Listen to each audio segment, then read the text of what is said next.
कोलकाता में शहर का शाहीन बाग बना पार सर्कस मैदान, जहां खवातीन का धरना मुसलसल जारी है, लेकिन एहतजाजी मुजाहरा लोगों की तवज्जो का मरकज बना रहा।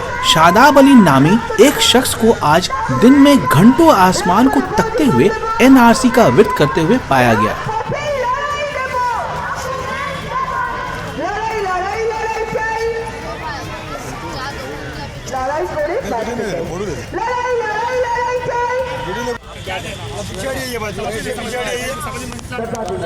जैसे ही लोगों ने नोटिस लिया तो मजीद एहतजाजी इर्द गिर्द इकट्ठा होते गए। हालांकि शादाब अली का पता ठिकाना मालूम करने की कोशिश की गई, लेकिन उन्होंने मीडिया से कोई बात नहीं की।